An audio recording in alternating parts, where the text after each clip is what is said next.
ఎన్టీఆర్ జిల్లా తిరువురి మున్సిపల్ సర్వసభ్య సమావేశం జరిగింది. ఈ సమావేశానికి మున్సిపల్ చైర్పర్సన్ నిర్మల అధ్యక్షత వహించారు. ఈ సందర్భంగా అజెండాలో పొందుపరిచిన 55 అంశాలపై సభ్యులు చర్చించారు. పట్టణంలోని అనేక నిర్మాణ పనులను టీడీపీ కౌన్సిలర్ కుమారుడికి ఎలా ఇస్తారని వారు అధికారులను నిలదీశారు. కౌన్సిలర్ పసిపిరెడ్డి శేఖర్ బాబు కుమారుడు పేరు మీద మున్సిపల్ టెండర్లు పిలవడం చట్ట విరుద్ధమని వైసీపీ కార్పొరేటర్లు చైర్మన్ అధికారులను నిలదీశారు. గతంలో అనేక పనుల్లో అవకతవకలు ఉన్నాయని తెలిపారు.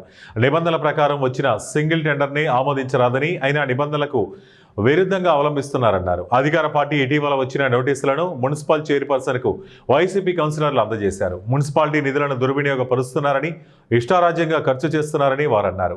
పట్టణంలో ఉన్న 20 వార్డులకు సమానంగా ఖర్చు చేసి అభివృద్ధి చేయాలని, ఏకపక్షంగా వ్యవహరిస్తే సహించేది లేదని వారు హెచ్చరించారు. అజెండాలోని 21 నుంచి 55 వరకు ఉన్న అంశాలను రద్దు చేసి కొత్త టెండర్లను పిలవాలని వారు డిమాండ్ చేశారు. అనేది మేము చైర్మన్ గారికి విన్నవించడం జరిగింది.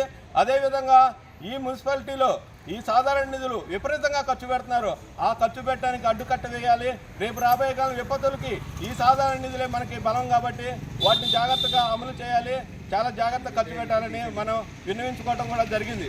ఏంటంటే ఒక దీంట్లో అపశృతిగా లాంటిది ఏంటంటే, ఇక్కడ ఒక కౌన్సిలరు కుమారుడు టెండర్లు వేసి దాన్ని ఆమోదింపజేసుకోవడానికి ప్రయత్నం చేశాడు. ఎందుకంటే మున్సిపల్ యాక్ట్ ప్రకారం ఆ కుమారుడు ఆ కుటుంబంలో సంబంధించిన ఎవరైనా బ్లడ్ రిలేషన్ ఎవరైనా కానీ కాంట్రాక్టర్గా అయ్యి ఉండకూడదు. ఇదే మున్సిపాలిటీలో మళ్ళీ పక్క మున్సిపాలిటీలో చేసుకోవచ్చు, తప్పలేదు.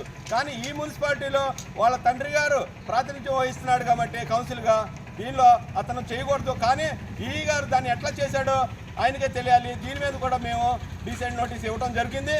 దాన్ని ముందుకు తీసుకెళ్లాలని గౌరవ కౌన్సిలర్ చైర్మన్ గారికి చెప్పడం జరిగింది. మరలా అంశాలు కూడా 21 అంశాల నుండి 55 అంశాల దాకా, ఈ అంశాల్లో దాదాపు ఎక్కువ భాగం ఆ కుమారుడికే, ఎవరో కౌన్సిలర్ 14వ వార్డు పసిపిరెడ్డి శేఖర్ బాబు గారు కుమారుడికే కట్టబెట్టడం జరిగింది. ఇది అవినీతి కాదా? అంతకుముందు టెండర్లు వేసిన వాళ్ళని క్యాన్సిల్ చేసి ఇప్పుడు కొత్త టెండర్లకి వాళ్ళకి ఇచ్చి ఆ కుమారుడికి ఇచ్చి ఇది అవినీతి కాదా? అవకతవకలు కాదా? అప్పుడు లెస్ టెండర్ వేశారు, ఇప్పుడు లెస్ టెండరే. కానీ